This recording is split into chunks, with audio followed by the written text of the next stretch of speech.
think coaching definitely opened my eyes into more of the strategic and just, get into the game more so that I can be able to coach it to the players, the team. And at the same time, I was exposed to playing for different teams. So I came from an NCAA program. It's very different from like the club scene. So I remember I played I first went to New Haven and I played a 15 season there. And then I went to play sevens and then 15s for Old Blue in New York City and then New York Rugby Club for 15s. And I'm telling you, I was like, when we went to the club scene, I was like, whoa, other teams like social after? Like, what's going on? Like, we didn't do this in college. Like, what's going on? And that was a transition. But once I started playing, thankfully, like the skills I was able to get. Join me, Jeremy Swick, on Into the Unknown, a podcast that delves into the personal journeys, stories, and experiences of individuals across diverse professions. As a historian by trade, I firmly believe that our personal histories shape our present and offer valuable insights into our paths ahead. With that being said, let's get into it. On this episode of Into the Unknown, I am joined with a very special guest, Miss Jenn Salomon. How are you doing today, Jen? Great, Sumo. I'm doing well. I'm doing awesome. Can't complain. Yeah, thank you for having me. First of all, I really appreciate it, and I'm excited to chat. I love to hear it. And you told me you just got back from a tournament recently. What tournament was that?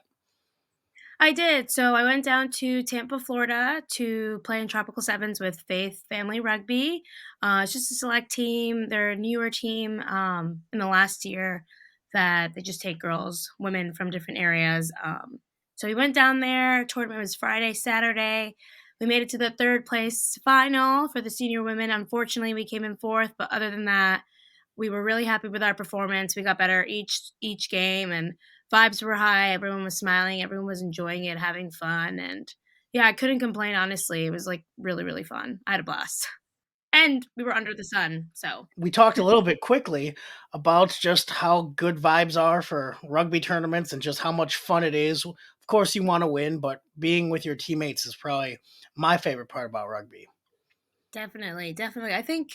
Um, I think when you're young and you play sports, that's the first reason why most kids go into play sport, right? To have fun. And then as you get older, sometimes that changes. But you mentioned it, like you talk to your friend about it, and you know the goal is to have fun. Why not? It's just a game. At the end of the day, the game's going to stay there, and why not enjoy it while you can? You never want to walk away from something and look back and be like, oh, I didn't enjoy it. So I think over the years, I'm not gonna lie, like my goals have changed, but now that I feel like I'm going 360 with like my rugby career. My goal is definitely to have fun, and it's something that I did. So outcome achieved.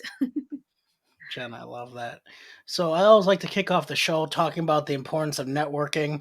As we have alluded, we both are rugby players, and it's funny because I believe I reached out to you on Instagram, but I'm very, very confident we are only maybe one or two connections away from knowing each other. Right, or maybe even more honestly with the rugby world. So, because I watched you interview Megan Pinson, and actually, I don't think I've ever played with her, but I've seen her play. I played against her. I really admire her as a athlete person. She's so authentic and genuine, and I was like, oh my god, that's so cool. So, yeah. It's great. I love it. And of course, those who aren't fortunate enough to play rugby, it's a pretty wide community. You learn you're not far separated from literally everyone if they've played rugby. Literally, it's so crazy. You go this here, there, and you'll be like, oh, I know you, I know you. It's like I feel like it's just seeing old family members again every time. Every 3 months, you'll just see them somewhere in the country, somewhere in the world with rugby. Absolutely. So I want to know a little bit more about you. Think about that comic book issue number one, origin Oof. story. Who are you? Well, yeah, my name is Jen. I'm born and raised in New York. I was born in Brooklyn, but grew up north of New York City. I'm proudly Haitian and Mexican. Are my roots, my culture. Yeah, in terms of who I am as a person, before going through the things that I've accomplished, I'm a fierce person. I love life. I love to dance. I love to be silly. I love to bring energy and positivity into the room. I love connecting with people. Something that you mentioned again, like having fun and seeing your teammates. I try to be a big believer in down the road, people are gonna remember, like, I think it's the Maya Angelou quote, like how you make them feel, how you connect with people. And yeah, I'm a hard worker, disciplined, and family person. I'm good vibes overall, really. That's how I'd like to be remembered with my friends, family, teams. But I also play rugby. So and that's something that we have in common. Yeah, so I would say I'm an rugby athlete, rugby professional. It's been a part of my life for so long, and it's definitely something that has impacted me and made me who I am today. But like I said, I opened up with who I am in other aspects because I try not to tie my identity to my sport, which is very hard. But um, yeah, I'd like others to know who I truly am as a person, as a core, not with what I do, in that aspect. So yeah. Jen, I love that. What got you into rugby to begin with? Yeah, so funny enough, I watched Invictus. I've never seen rugby, I've never heard of rugby. I saw Invictus on TV and I was like, that sport looks super cool. And I think I saw another, have you seen Forever Strong? Yes, it's on Yeah. Netflix, I believe. I think yeah, I think that's like another movie that I saw and I was like, "Oh, this sport looks so cool, like, I want to try." And then I looked for clubs nearby and, like, the closest club was 90 minutes, 2 hours away. There was one in New York City, which was, like, super far, and then another one in Jersey, and I was like, "Ah, yeah, no, it's too far." So then in college, so I went to Quinnipiac University, and that's where I found rugby for the first time. At that time, it was 2011, and it was their first inaugural year NCAA. So they were the first Division One team in the country, and they had enough money to bring in maybe two or three recruits, but then they had to create the rest of the team from walk-on. So they had flyers everywhere, and I saw this little flyer and I was like, "Oh, like, this is what I saw in the movie. Like, I'm gonna check it out. Like, why not? It can't be that hard." I was proven wrong very quickly. It was a very difficult sport. But, yeah, I reached out to the coach, email. They're like, "Yeah, we're gonna have open tryouts." The tryouts were just, like, athletic things. I had a background of basketball, softball, volleyball were, like, my main sport. So, I knew I was athletic. So I was like, "Let's give it a go." I went, and then the rest was history. It was crazy. I mean, I'm not gonna lie. The I joined for the community, the people. I also was a really high level basketball player and softball player here, so I really like the discipline and the training, the commitment, and all that. So I was looking for something to help me at university. And yeah, I guess while I was there, I would say I played rugby, but I didn't actually become a rugby player that like studied the game, was obsessed with the game until after I graduated. So yeah, I shout out to Quinnipiac University because walked on, became a walk on athlete. I ended up receiving a scholarship in my junior year, which was really cool. And yeah, it was an amazing 4 years there playing. It was awesome. That's incredible. So you Mhm. moved on from college. What was next on your journey, just as a professional, but also rugby?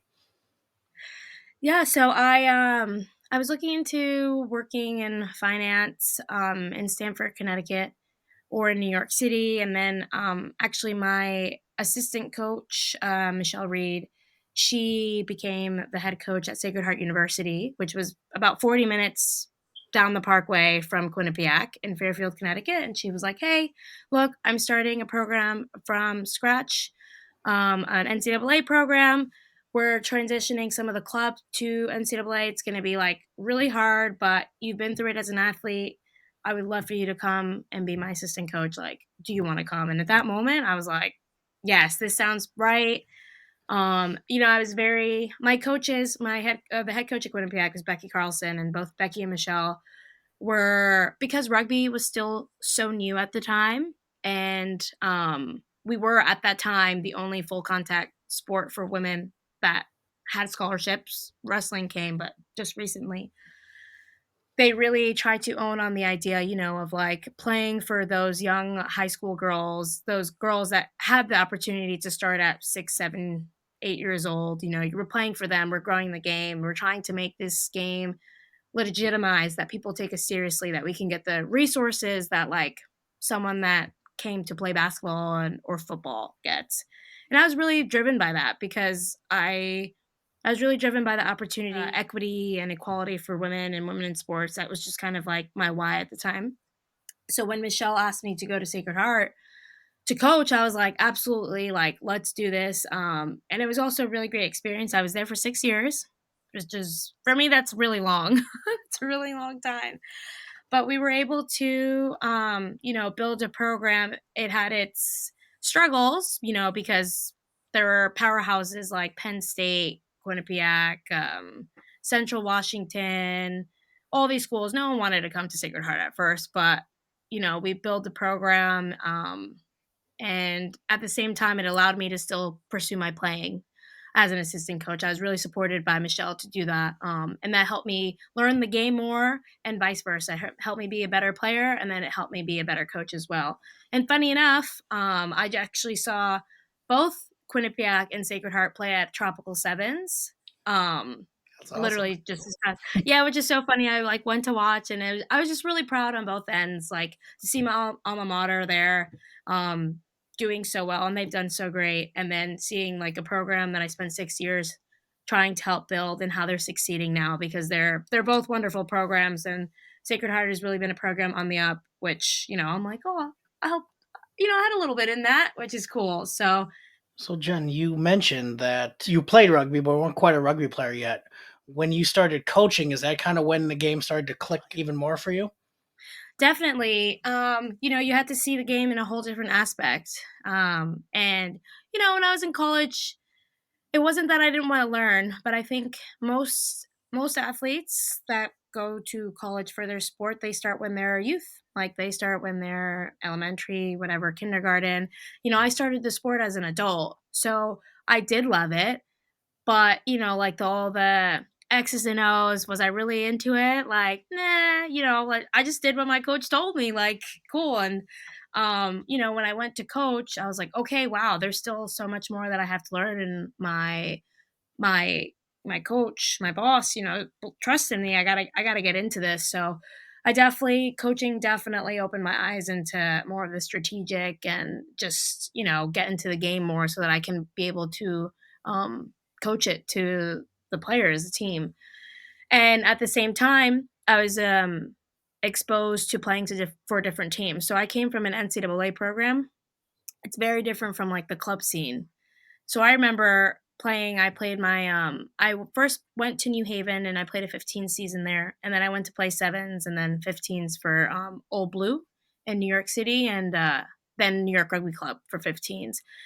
And I'm telling you, I was like, when we went to the club scene, I was like, whoa, other teams like social after? Like, what's going on? Like, this, we didn't do this in college. Like, what's going on? And that was a transition. But once I started playing, thankfully, like the skills I was able to get, I was very skillful in college. I maybe didn't know the game well, but I was skillful. And when I was able to start playing while I was coaching against these great teams, I was like, oh, like I'm it's like I could do this. Like I'm actually like pretty good. Um so that's when I just started digging and digging and digging, and started loving the game in a whole different aspect and area, which is like the X's and O's. And I started learning from all these different coaches, bringing it to my coaching, then implementing it. Like I'd be coaching all week, then I'd coach on a Saturday, then I'd go play Sunday. So I literally was around rugby every single day, every day. Like not only playing it, but like studying it, planning, watching film every single day. So I think that definitely um, helped me increase in that aspect. And then could say, okay, like I'm a rugby player. I don't just play the sport. So, as you're learning these skills, if I'm not mistaken, you ended up becoming part of a national team. Could you share that story a little bit? Sure, sure. So I'm proudly Mexican. I grew up in a Mexican culture. So in 2019, well, before that, um, I wasn't in the US like 15 system. until I started going to like regional camps in I think 2018, 2019, but nothing ever came from that. But I really love sevens. Like I loved sevens. I loved the aspect of like touring and like summer tournaments, and I loved the game. And for me at the time, when I was in, I'll go back. When I was in college, I was a tight head, and it was because our team was very small, not because that should have been like my position. I respect. That's why now everyone's like, "Oh, like you're a back, but you don't understand the forwards." I was like, "That's false." I was a tight end in college, and it was awesome, but it's such a like a unique skill and position. So when I started playing, I loved sevens, and I for sevens, I was like, okay, I have a really good pass, I can tackle, um, and the catch pass tackle. I felt like when I played sevens, I fit on the field. I was still a bit lost playing senior 15s because I didn't know where I belonged on the pitch. I played 15, I played 12, 13, 10. I'm like, give me just one position. But no, I played all over. So in 20, I think it was 20, early 2019, I went to, it was the last Las Vegas Sevens. And I saw Mexico playing. Mexico, the women's national team were there. And I was like, oh my God, like this is cool. And I had a mentor actually, A.L. Hakeem from Phoenix, Phoenix Rugby Sevens. He was like, hey, like you should reach out. Like you can do it. Like very, he was encouraging me. So you know what? I said, okay, reached out to them. They're like, "Oh yeah, like we know we've heard about you. Here, you're Mexican. Like, do you want to come to a camp?" I said, "Absolutely." Within a week, I was down in Mexico City. I met the girls, went for a camp, and they were actually preparing for Hong Kong Sevens for the Challenger Series, April of 2019. I didn't expect they. I knew their team was made. I just went to camp to meet the girls to see how I felt, how I fit in. And then a week after camp, the coach at the time, Simon Pierre, messages me and he's like, hey, like, we have an injury. Do you want to come to Hong Kong? And I was like, oh my God, oh my God, like, can you give me like a day? He was like, yeah, but I need to know soon. So I talked to a few of my mentors because at this time I was in the 15s pool camps, but like I said, nothing ever happened. And I knew if I capped for one country, I could lose another dream. So, I talked to a few of my mentors and then I was like, you know what, I'm gonna make this decision. I'll go play for Mexico. And I capped. I had my first cap in April of 2019 in Hong Kong, which was like also a very cool place. Like that's a legendary tournament. Everyone loves Hong Kong Sevens. And yeah, it was really amazing. That first experience. And then that year we had also Pan Am Games in Peru, so I was able to participate in that and a few more tournaments that year before the world shut down. But yeah, it was really special to me because I did have dreams to play for the U.S. For 15s. Um, I had dreams to do that, but I one of my mentors mentioned like, look, what is your goal? And I was like, my goal is to play the highest level of rugby possible. He was like, okay, your goal's the same, your journey's just different. And I was like, "You know what? That's true, and this might be different, but it's gonna be more special." Like, it's been such a gift, for my family. Sorry, I might get a little emotional for my grandma. Sorry. You're good. Um, but yeah, it's just been such a gift to represent Mexico on a international level. It's for my family. They're so proud, and, I might not see them as often, but how they just support me and shout my name and just love that I chose my Mexican culture to represent is very special to them and my mother. So, oh, sorry. You're I'm good. not afraid You're to good. cry, but I didn't realize this would be that emotional. So thank you, actually. But yeah, Yeah, it's had its up and downs, but ultimately it's been really, really incredible to wear those colors across my chest. Yeah, it's amazing. yeah. Well, thank You you. know, on everyone's journey, there's the chance you can go east, chance you can go west. You make a decision not really knowing the outcome. I think I have the answer, but what was it for you? I think that's like a very great question and a statement that you said because I don't think I've actually heard that, and I needed to hear that. But I think it comes with its ups and downs. You know, Mexico, in terms of the rugby world, they're a tier three rugby nation. It's very hard. We don't have the resources that all these other teams, when we do compete internationally, like Challenger Series, we're playing tier two on the brink that are going to the World Series nations. Like, we competed against South Africa last year. They're in the series now. So I think with the resources and maybe differences of culture and the opportunities that actually the my teammates that live in Mexico get, it's very difficult in terms for them to grow. We're finding more opportunities, but that's a bit frustrating. Um, of course, because I'm playing here, I'm playing there, and then when I go back, the level might be a bit different. But I know that I've impacted my teammates. I'm trying to do my best to like grow the game. I've made incredible friendships, and so they're gonna be my sisters for life. I've been to weddings, like, um, and overall, I want to win. We're all competitors, you know. To lose and lose and lose, it does upset me very much. But kind of going back to the opening of our conversation is like, okay, down the road, am I going to remember if we won? Are people going to remember, oh my God, like they won all these tournaments? Or like, oh my God, they always lose when they go play internationally? Or am I are they gonna remember, oh my God, like remember that bus trip that we had? You know, remember us like we were in Peru, like we were in South Africa, we climbed this, went there, like those are the memories that I'm gonna take and cherish with me. And you know, I'm not gonna lie, it's difficult, the ups and downs and like the dramas and political things of sport, but I'm so grateful for the friendships that I have made in the moments. And you know, at the end of the day, like how many people can say they played in Pan Am Games? How many people can say they've played on the series, or in the Olympic repechage? You know, not many in terms of in the rugby community. I'm super grateful that I've had the opportunity to do that and represent Mexico doing so. So yeah, I would say the outcome is good. Jen, I love that. I was born in Guatemala. I was adopted, and there's just something special. I think of representing your country, your Mhm. heritage, and I think that's just a really remarkable thing. So I just want to congratulate you on that. And even with the ups and downs, it's just a cool story and a cool journey. Thank you, Jeremy. Like that means a lot. I appreciate it. Thank you. Title of the podcast: Into the Unknown. What are you working on now? And I just want to say one thing. You should Google Jen. We can't talk about all her rugby accomplishments, but she's done PR7. She's done quite a few incredible things. So Google her, but also, what are you working on now, Jen? Thank you. Well, I've just transitioned.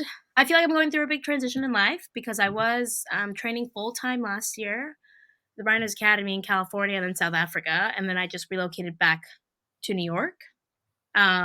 And I haven't been here since 2021 because I moved to London in between. So I'm job hunting at the moment. I'm really passionate about women's sports. My previous job, I worked at an agency representing rugby players actually in the UK, but I was on the operations client services side. So I'm trying to get back into that here. I eventually would love to have my own agency dedicated to female athletes, women's sports, not just rugby, but across the board. So that's for me. That's like my big personal project is just getting back networking and getting back into the scene of working and being in the industry that I want to be. And then also, I'm also in the works of starting my own like personal rugby coaching business in person here in the area. There's a lot of growing college and girls, high school girls teams. So I would love to share everything, you know, that I've been taught to help grow the game in some capacity. You know, I'm out. I'm still involved in rugby, but I do miss the coaching aspect of it. So if I can do it on the side, and especially one on one, I love intimate. I love one on one, small groups. That's something that I'm hoping to launch soon. So. Jen, I love that. I want to touch back before we head out. Mhm. You mentioned who you were as a person outside of rugby. And I think that idea of authenticity and being who you are is really important. And you said you struggle with it. How have you found ways to overcome and just feel more yourself and not just the player? Yeah, it is. I'm always gonna say it is difficult because it's so difficult. But I think talking about it honestly, Um, I've been able to being vulnerable and like talking about the struggles that you're going through because there's so many other people, whether it's in sport or everyone's a high performer in some capacity. You don't have to do it in sport, it can be in life. You're a high performer in your craft, podcasts and historian, everyone Appreciate struggles in that. It's true. Like you're a high performer in life. And for me, it's just talking about it and really trying to make decisions based on like my values. And that's one of the things. It's like, okay, really not trying to harp on like, okay, like the results of rugby and this and that and like me as a player, but like being a good person and putting myself in environments where I can try to be the best I can be. For example, this weekend, Tropical Sevens, like I wanted to play in the final. You know what I mean? I wanted to win that third place game, and I was upset, but it wasn't the time. Like the last tournament, the third place game that I played, I wasn't thinking, "Oh, I need to be a good person now." No, it's me entering before I even go. Hey, okay, we got some new girls. We got a quiet girl. How do I make her feel included? How do I make this person feel like they belong here, and or try to get them to open up a bit and out of their shell. So I just try to stick to, connecting with others. And one of my coaches told me this quote, like, your value comes in who you are, not what you do. So I just try to tell myself that honestly. There's really no secret, just talking about it and trying to tell myself and make the decisions based on that because I truly believe that. And it's hard, but I would want to look back and know that I was true to myself and authentic in what I've done because of who I am. Jen, I love that. It's one of those things where I think it's so freeing. At least for me personally, I remember when I went down to the Hall of Fame, potential had the job. I realized I'd move across the country if I got this job, and I realized I could not be myself. And I remember Mm. walking into the interview, all these execs, and I say, "Hey, I'm Jeremy Swick. I love cheering on the Green Bay Packers, playing rugby, and drinking craft beer." Mhm. And I was like, "This is who I am." And I love that. after that, I kind of went into explaining what I could do to help them. But it was so freeing for me to just kind of be who I am. This Right. is how I dress for interviews when I'm trying to get new clients. That just kind of, if you want to work with me, that's great. If not, that's great too. And maybe I can send you on your way to someone who could, serve what you're looking for. So being authentic is awesome. And I love that because that's showing that you love who you are. Like, you love who you are and you know your worth and you know your value. So, I respect that. That's cool. Thank you. And I appreciate it. So if people want to learn more about you, where can they find you? Social media, where are you at? They can find me on socials, Instagram, JASAL30, and TikTok if you want. I like to dance, so there might be some dance things there. I'm not the best dancer, but I enjoy doing it. And that's Jenny with three N's, SAL. So Jenny Sal. You can find me there. Well, Jen, I just want to say thank you so much for taking the time to talk with me today. I really do appreciate it. Thank you, Jeremy. I appreciate it as well. I can't wait to see you at a tournament upcoming. I'm sure we're going to cross paths sooner rather than We later. got to manifest it now. We better. Thank you. Thank you. That was another fun episode of Into the Unknown. I truly appreciate you taking the time to listen. And if it provides you any value or entertainment, I would love if you shared it with others, liked, subscribed, and really just help the podcast grow. Again, tell a friend, tell a foe, just anyone who might enjoy hearing some stories of people's own journeys and what got them to where they are today. Till next time.